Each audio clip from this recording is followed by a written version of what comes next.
I've been a super fan of Elon my entire life. I think he's one of the strongest forces for good, honestly, I agree with you. on the planet right now. But one of my biggest fears is that he's secretly evil and like super profit motivated. But think about how catastrophic that would be if Elon was actually like behind closed doors, like evil. That would, I mean, first of all, great movie, but also I don't think it's true. I mean, I know Elon. It's possible with all the data, with the Neuralink, with all of that stuff. I'm just saying there could be a different side of the token. I don't believe so, but it would be catastrophic. Amazing twist ending to this movie. But I love Elon. Yeah. I really, really do. You've spent a lot of time with him recently. What's something about Elon that surprised you? Elon. So the thing about Elon, I think you do see this publicly. He does have a sort of childlike sense of wonder about the world, which I think amounts to the drive for innovation. He approaches the world with a sense of like, what can humans do? And that's so inspiring and so cool. I mean, how can you watch what he's doing with SpaceX and just not be inspired at how awesome humans are? How cool that is. And Elon brings that sense of optimism to many of the things that he's doing. Now, sometimes that manifests politically because, again, it's sort of like this almost naive enthusiasm about things. That sometimes it manifests in strange ways that are sort of disquieting. But I think that overall, the kind of perception of what can we do if we put our minds to it is so cool, and we don't see that nearly enough. And so that's the thing. Like when I went with him to Auschwitz, and we had this we had a conversation for about an hour, and then we had another conversation on camera for about an hour, and behind closed doors, we were having a conversation about sort of the nature of humanity. And he was saying, he was saying, I think humans are inherently good. And I said, well, I actually don't. I mean, we just went to Auschwitz. Like, it's very difficult for me to say that human beings are inherently good. I think that human beings have an innate capacity for good, but I think human beings also have an innate capacity for evil. And he like took it in. And he was kind of thinking about it, and it was interesting to just kind of watch him process. And I think that he comes at things with a uniquely open mind, which also means that some bad ideas get in there, but a lot of really good ideas come out of that. Because to look at things with fresh eyes, well, one of the things he said, we were talking about the Cybertrucks. My son is an enormous Elon fan, like he's 8 years old, loves Elon, loves SpaceX, loves Tesla, like super into it. And since the time he was 3, Tesla was like his company. And my son started like a little golf ball business where we live near a golf course. So he picked up like all the used golf balls, we resold them, and he made like $400 or $500. He's like, well, what should I do with this? And I was like, you should buy some stock. He's like, how much is Tesla stock? Right? That's so my cool. Son does. So I was telling Elon, like, my son loves the Cybertruck. And he's like, well, of course he loves this. I made the Cybertruck for 6-year-old kids to think it's cool. It's an awful impression. Which, like, it's a terrible impression, but like that approach, which is like, what if I just make cool shit that people like? That's awesome. That's really cool. And it's uniquely, it's refreshing and neat. I love that about Elon. I really love it. Me too. And I think what he did with X was like massive what he did with X. So a lot of respect to Elon. What do you think his role in the government would be? Because he's very pro getting rid of some of the national debt and cutting by $2 trillion. Do you think that's feasible? And what would his involvement be? Well, discretionary spending, very difficult to reduce that by $2 trillion. You're talking about deep cuts to services. It's not just a matter of efficiency. It's a matter of which services are in play. You can't cut spending without there being another side of the coin, which is the things that the spending was paying for, even if you're overspending.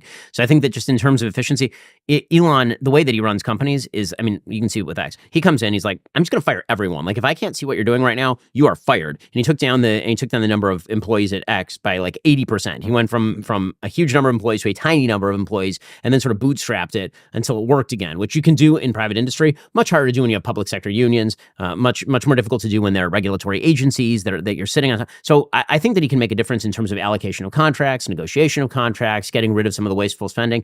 The reality is that the thing that's bankrupting the country is typically not sort of these discretionary programs. It is the embedded entitlement programs and discretionary and sort of means-tested welfare programs that are discretionary under the budget that are eating up the entire budget of the country. And those are bigger problems for the American body politic than just Elon sitting there with a red pen. How do you solve that? Or is it solvable? Can you solve the national debt? I think not. I think that the high likelihood is that the United States runs directly into austerity measures in about 10 years. Human beings very, very good at very, very bad at prevention and very, very good at adaptation, just generally speaking. And so we can see the problem coming, and ain't nobody stopping that problem. I mean, this has been one of my big critiques of the Republican Party under basically since Paul Ryan left the scene. A lot of people hate Paul Ryan. Yeah, the thing that Paul Ryan said that was right is that the entitlement programs are bankrupting us. They clearly are. And when he suggested changing them, the American people were like, hey, hold up there a minute, buddy. Now, what's amazing is if you reverse the clock, go back to 2005, George W. Bush was proposing that we privatize Social Security. By privatize Social Security, he didn't mean that, Social Security go away. He meant that we will take your money that you're paying into Social Security and we'll put it into an index fund. And then it will pay you back when you retire. Can you imagine how much money people would have made if they had done that in 2005? If they took your Social Security, where was the stock market? Where was the Dow Jones in like 2005? I promise you it wasn't at 40,000. Okay, so if they had taken and put into an index fund, like George W. Bush was individual correct. accounts. Yes, individual accounts, individual savings accounts, right? They put it into an individual savings, they leave it there, and you just leave it there. You can't even access it, right? You're not going to sell it because we don't want you to sell it because we're afraid if you sell it, you're going to be dumb about your stocks. Fine. So you just leave it there for like 40, 50 years. Okay, they do for you what you're talking about to coffee, which was George W. Bush's actual proposal. He was ripped up and down. People like, no, you're going to steal our Social Security and destroy it. And all. Like, in the end, this is a democratic republic, and that means that if people are too dumb to understand how economics works, then I guess we'll all pay the price when the austerity measures come and we have to radically increase inflation, radically increase our taxes, or radically decrease the benefits, because those are the only three choices. I did the math on this, and if you invested in an index fund over 40 years, instead of Social Security, you'll have 3 times more money. Yes. And it will be able to be passed on to other generations.